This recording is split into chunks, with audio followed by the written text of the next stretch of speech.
Hello दोस्तों, मैं हूं नज़र वारसी और ये है मेरी स्टोरी की सीरीज द शॉर्ट नोट्स। और आज की स्टोरी है द लॉस्ट वॉरियर।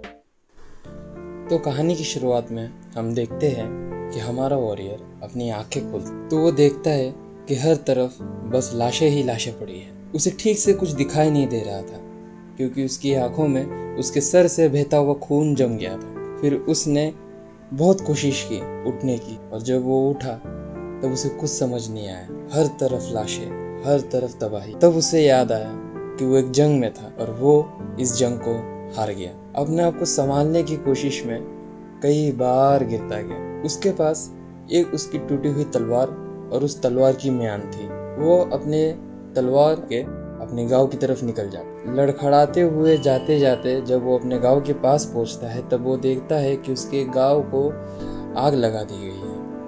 उसके गांव के लोग और उसका गांव और सब कुछ उसकी आंखों के सामने जल रहा था। उसमें ना इतनी ताकत थी, ना उसमें ये हिम्मत बची थी कि वो जाए और उस गांव में किसी को बचाए। उस गांव में सिर्फ राख और राख बची थी। वो अपना आप को संभालते हुए उसके गांव के पास वाले जंगल की तरफ बढ़ जाता है। चलते चलते उसकी हिम्मत टूटने लगी। कई बार गिरते हुए पड़ते हुए उसे समझ नहीं आ रहा था वो क्या करे। उसके दिमाग में बार बार यही बातें चल रही थी कि वो हार चुका है और उसकी आंखों के सामने उसके साथियों की लाशें, उसका जलता हुआ गांव और उस गांव के लोग दिख रहे थे। जंगल में चलते चलते थोड़े ही दूर उसे एक घर दिखाई देता है और उस घर के बाहर एक आदमी लकड़ियाँ काट रहा था। वो कुछ कह पाता इससे पहले उसके शरीर ने जवाब दे दिया और वहीं पर वो वॉरियर बेहोश होकर गिर गया। वॉरियर को जब होश आया तो वो अपने आप को पट्टियों में बंधा हुआ देखता है। वो सोच में पड़ गया था कि वो कहाँ है, क्या कर रहा है, कैसे यहाँ तक पहुँचा। तभी वो शख्स जो उसे दिखा था वो आता है और उसे बताता है कि तुम मेरे घर में हो, मैं एक लकड़हारा हूँ, तुम मुझे बेहोश मिले मेरे घर के पास, मैंने तुम्हें घर में लाया और तुम्हारी पट्टी की। वॉरियर बार बार अपने मन में यही बात दोहराता जा रहा था, मैं एक वॉरियर हूँ, एक योद्धा हूँ, मैं जंग हार गया, ना अपने लोगों को बचा सका, ना अपने गांव को बचा सका, ना अपने परिवार को बचा सका। वॉरियर जैसे दिन ब दिन ठीक होता जा रहा था, वो रोज उस लकड़हारे के काम में हाथ बटाया करता था। हाथ बटाते बटाते वॉरियर रोज अपनी जिंदगी की कहानियां सुनाया करता था, किस तरह वो जंगों में लड़ा करता था, किस तरह वो जंगें जीता करता था। और हर कहानी के आखिर में वो अपने हार का जिक्र करता था कि किस तरह वो अपनी आखिरी जंग हार गया, किस तरह वो अपने गांव को नहीं बचा सका, किस तरह अपने लोगों को नहीं बचा सका, किस तरह अपने परिवार को नहीं बचा सका। ऐसे करते करते कई दिन बीत गए। वॉरियर धीरे धीरे ठीक होने लगा था और जब वॉरियर पूरी तरह ठीक हो गया तब उस लकड़हारे के पास गया और उसने कहा कि तुम मुझे अपने पास काम पे रख लो, मैं एक हारा हुआ योद्धा हूँ, मेरे जीवन में अभी कुछ नहीं रखा है, मेरा राज्य तबाह हो गया, मेरा गाँव नहीं रहा और ना ही मेरा परिवार रहा, मेरे पास जाने के लिए कोई जगह नहीं है, तुम मुझे अपने पास काम पे रख लो, तो मुझ पे बहुत मेहरबानी होगी। लकड़हारा रोज वॉरियर की कहानियां सुना करता था और वो बस मुस्कुराया करता था। वो कभी वॉरियर की कोई भी बातों पे जवाब नहीं देता था। लेकिन इस बार जब वॉरियर उसके पास काम मांगता है और फिर से अपने हार का जिक्र करता है तो उसको लकड़हारा कहता है, दोस्त तुम एक योद्धा हो, तुमने ना जाने कितनी बार जीत हासिल की होगी पर तुम्हारे एक हार ने तुम्हें अंधा कर दिया है। मेरे दोस्त, तुम्हें इस हार को अपनाना होगा और आगे बढ़ना होगा। जब तक तुम ये सोचोगे कि तुम कैसे हार गए, तुम तो कभी हारते नहीं थे। तो याद रखना, जो हार कर उस हार से कुछ सीख ले तो उसे जिंदगी में कोई हरा नहीं सकता। दोस्त, तुमने अपने जीवन के हर जीत को एक त्योहार की तरह मनाया है, तो तुम्हारे जीवन के इस हार को तुम मातम की तरह क्यों मनाते हो? माना कि इसमें तुमने बहुत कुछ खोया है, लेकिन इसका मतलब ये नहीं कि तुम ठहर जाओ, तुम्हें आगे बढ़ना होगा।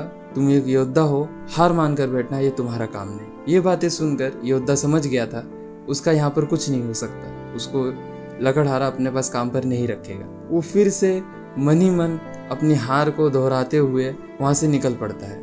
उसके पास इस बार एक जोड़ी ज़्यादा कपड़े, एक जोड़ी जो वो पहना हुआ था और उसकी टूटी हुई तलवार। वॉरियर लकड़हारे के घर से एक पड़ोसी राज्य में जाने वाले रास्ते पर चल पड़ा। वो चलता रहा, कभी उसे भूख लगी तो कुछ उसके पास था तो वो खा लिया करता था, कभी कभी वो भूखा ही सो जाया करता था, कभी कभी कोई फल दिख जाए या कोई मुसाफिर उसे मिल जाए तो उनसे लेकर वो खा लिया करता था। ऐसे करते करते कई हफ्ते और महीने बीत गए। आखिरकार वॉरियर को एक छोटा सा गांव नजर आया। वो गांव पहाड़ों से घिरा हुआ था, एक छोटा सा गांव। वहाँ पर जाकर वो एक मैदान के पास एक पेड़ की छांव में बैठ गया और वहाँ के लोग आपस में ये बातें कर रहे थे कि किस तरह उस गांव के लोग डाकुओं से परेशान हैं। वॉरियर ये सुन रहा था लेकिन वो करे भी क्या, क्योंकि उसके दिमाग में बार बार उसकी हार की बातें घूम रही थी। वॉरियर ये चीज़ मान नहीं पा रहा था कि वो हार चुका है। वॉरियर जहाँ बैठा था उसके सामने एक छोटा सा मैदान था। उस मैदान में कुछ बच्चे खेल रहे थे और उसी दौरान वहाँ पर कुछ डाकू आ गए। वो डाकुओं के पास तलवारें, ढाल, और वो डाकुओं को देखकर ऐसा लग रहा कि वो कभी सैनिक हुआ करते थे। गांव के लोग अफरा तफरी में पड़ गए। वो यहाँ से वहाँ भाग रहे थे। उन्हें समझ नहीं आ रहा था कि हम क्या करें, क्योंकि ये आए हैं और इनका सब कुछ लूट कर चले जाएंगे। वॉरियर ये देखता है और वो डाकुओं के सामने खड़ा हो जाता है। डाकू से हटने के लिए कहते हैं, लेकिन वॉरियर तो वॉरियर था, वो उनके सामने से हटा नहीं और उन डाकुओं ने अपनी तलवारें निकाली। और जब वॉरियर की तरफ उन्होंने अपनी तलवार की तो वॉरियर ने अपनी टूटी हुई तलवार निकाली और अपने टूटे हुए तलवार से वॉरियर ने डाकुओं की पूरी टुकड़ी को हरा दिया, जिस वजह से उस गांव के सारे लोग बहुत खुश हो गए। गांव के लोग वॉरियर को तोहफे देने लग गए। कोई खाने के सामान दे रहा था तो कोई पहनने के लिए कपड़े, और कुछ लोग वॉरियर की तारीफें कर रहे हैं कि तुम तो एक योद्धा हो, तुम इतने माहिर योद्धा हो, तुम तो कोई सेनापति रहोगे, तुम कोई राजकुमार होगे। वॉरियर सब सुन रहा था और वो फिर से वही बात दोहरा रहा था कि एक योद्धा जो जंग हार गया, एक योद्धा जो अपने लोगों को बचा नहीं सका, एक योद्धा जो अपने गांव, अपने परिवार को बचा नहीं सका। उसे उस गांव के सरपंच ने अपने घर में कुछ दिन रहने का न्योता दिया। योद्धा जाके उस घर में कुछ दिन रुकता है। जब उसके जाने का दिन आता है तब वो फिर से जाकर उसी पेड़ के नीचे बैठ जाता है जहाँ पर वो पहली बार इस गांव में आकर बैठा था। वहाँ पर एक बूढ़ी औरत आती है। वो आकर बैठने की कोशिश करती है पर वो फिसल जाती है। उतनी ही देर में वॉरियर उस बूढ़ी औरत को पकड़ लेता है और उन्हें आराम से बिठाता है। तो औरत उसके सर पे हाथ रखती है और उसे आशीर्वाद देती है। कहती है कि तुम एक योद्धा बनो, तुम बड़ी बड़ी जीत हासिल करो और तुम्हें कभी कोई रोक ना पाए। वॉरियर ये चीज़ सुन के थोड़ा मुस्कुरा बैठा। मुस्कुराते हुए अपने मन ही मन उसी बात को दोहराने लगा कि एक वॉरियर जो हार गया, एक वॉरियर जो लोगों को नहीं बचा सका। वहाँ से वॉरियर फिर आगे के सफ़र पर निकल पड़ा। गांव के लोगों ने बड़ी ही नम आंखों से उसको अलविदा किया। वॉरियर जाते जाते एक शहर जा पहुंचा। शहर के बाजार से जब वो गुजर रहा था तब उसे एक घोड़ा दिखाई दिया जो पागलों की तरह यहाँ वहाँ भाग रहा था। वॉरियर को यह पता था कि एक घोड़े को कैसे शांत किया जाए, और फिर उस घोड़े के पीछे पीछे कुछ सैनिक आते हैं। वो कहते हैं कि तुमने बहुत ही अच्छा काम किया, ये हमारे राज्य के राजकुमार का घोड़ा है और तुम्हें इसके लिए इनाम दिया जाएगा। जब वॉरियर उस राजकुमार के पास पहुंचता है तो राजकुमार बहुत खुश होता है वॉरियर के काम से। वॉरियर की हालत देख के राजकुमार थोड़ा हैरत में था कि एक ऐसा इंसान जिसके कपड़े फटे हुए हैं, जिसके पास टूटी हुई तलवार है, वो कैसे एक घोड़े को शांत कर सकता है। राजकुमार उससे सवाल पूछता है कि तुम इससे पहले कभी घोड़े को संभाले हो? तो वॉरियर हाँ में सर हिलाता है। राजकुमार समझ जाता है कि वॉरियर को ज़्यादा बात करना पसंद नहीं है, इसीलिए वो वॉरियर को कहता है कि एक काम करो, तुम अब से मेरे साथ रहो, मुझे जब भी किधर जाना होगा मैं तुमसे ही कहूँगा। वॉरियर राजकुमार के साथ रहने लग गया और कुछ ही दिन में उस राजकुमार का राज्य अभिषेक था। वो अपने राज्य का राजा बनने वाला था। दिन बीतते गए, वॉरियर धीरे धीरे एक अच्छे रूप में नजर आने लगा। उसके कपड़े बदल गए और उसको राजकुमार ने एक तलवार तोहफे में दी। वॉरियर अपनी टूटी हुई तलवार के साथ उस नई तलवार को भी रखा करता था। एक दिन शाम के वक्त टहलते हुए राजकुमार जो अब राजा बन चुका था, वो ये बताता है कि किस तरह उसके पिता एक बहुत ही जालिम राजा है। उसे अपने पिता का रवैया और काम करने का तरीका ज़रा नहीं पसंद। वॉरियर उससे पूछता है कि आपको ऐसी क्या दिक्कत है अपने पिता से। राजकुमार बताते हैं कि हमने कुछ महीनों पहले एक राज्य पर हमला किया था, हमने सारे सैनिक मार दिए और फिर हम वो जंग जीत गए, लेकिन मेरे पिता को अपनी ताकत दिखानी थी, इसलिए उन्होंने उधर के एक गांव को जला दिया। उस गांव में कई सारे मासूम लोग भी जलकर मर गए। जब वॉरियर ये चीज़ सुनता है तब उसे बड़ा गुस्सा आता है और उसे पता चलता है कि उसके गांव को किसने ख़त्म किया।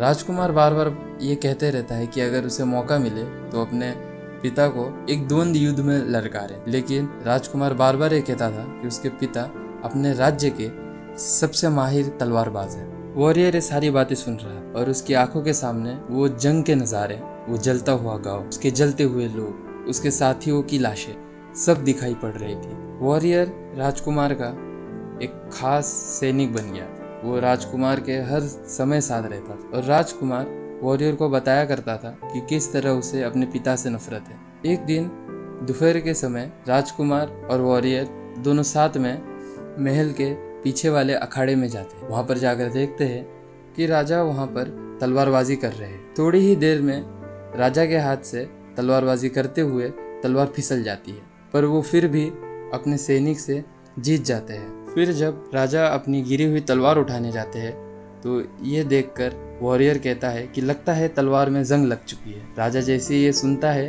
तो अपने घमंड में वो ये कहता है कि आ जाओ फिर अखाड़े में और देखते हैं कि किसकी तलवार को जंग लगी है। वॉरियर तो मानो जैसे इसी मौके के इंतजार में था, वो हाँ कह देता है और सारे सैनिक वॉरियर को मारने जा रहे थे, पर क्योंकि अब राजकुमार उस राज्य का राजा था तो वो सबको समझाता है कि कोई भी इन दोनों के बीच ना पड़े। वॉरियर जब अखाड़े में उतरता है तो वो राजा से लड़ने के लिए अपनी नई तलवार नहीं बल्कि पुरानी टूटी हुई आधी तलवार निकालता है और उससे वो लड़ना शुरू करता है। देखते ही देखते वो राजा को हरा देता है। सब हैरान रहते हैं कि एक इतने माहिर तलवारबाज को एक योद्धा एक टूटी हुई तलवार से हरा दे रहा है। हराने के बाद योद्धा को अपनी हार फिर से याद आती है, लेकिन अब वो समझ चुका था कि उसे अपने हार को स्वीकारना पड़ेगा। अपने हार को स्वीकार कर वो अपनी टूटी हुई तलवार से राजा का सर कलंक कर देता है। वहाँ पर खड़े हुए सभी सैनिक वॉरियर की तरफ उसे मारने के लिए दौड़ पड़ते हैं, लेकिन राजकुमार सबको मना करता है। तो राजकुमार से सेनापति पूछता है कि ऐसी क्या बात है कि आप इसे बचा रहे हो। तो राजकुमार बताता है, मेरे पिता को एक योद्धा ने नहीं मारा, मेरे पिता को उनके घमंड ने मारा, मेरे पिता को उनकी बेवकूफ़ी ने मारा। सेनापति ये सुनकर शांत था, वो चुप था। वो समझ चुका था कि जो हुआ इससे राजकुमार को कुछ फर्क नहीं पड़ता है, लेकिन दूसरी तरफ योद्धा लंबी सांसें भर रहा, क्योंकि आखिरकार वो जो जंग हारा था उसे जीत गया। उसे ये महसूस होता है कि भले उसकी तलवार टूटी हुई है लेकिन उसकी हिम्मत नहीं टूटनी चाहिए। आखिरकार उसे अपना बदला लेने का, अपने हार को जीत में बदलने का मौका मिला। दोस्तों, ये कहानी कोई वॉरियर के बारे में नहीं है, ये कहानी आपके और मेरे बारे में कि वॉरियर लॉस था यानी हार गया था, या लॉस था यानी खो गया था। हम सबके ज़िंदगी में एक ना एक बार ऐसा मौका आता है कि हम हार जाते हैं और उससे हम सारी उम्मीदें खो बैठते हैं। हमें समझ नहीं आता हमें क्या करना है और हम एक ही जगह ठहर जाते हैं। जिस तरह लकड़हारे ने वॉरियर को समझाया कि उसे आगे बढ़ते रहना चाहिए, उसी तरह हमारे भी ज़िंदगी में कुछ लोग होते हैं जो हमें समझाते हैं कि हमें रुकना नहीं चाहिए, हमें आगे बढ़ना चाहिए। और मेरे ख्याल से हमें ऐसे लोगों की राय जो है, जो हमें एडवाइस करते हैं, जो मशवरा देते हैं, हमें उन्हें अपनाना चाहिए, क्योंकि हार हमारी ज़िंदगी का एक हिस्सा है, पर हार हमारी ज़िंदगी नहीं।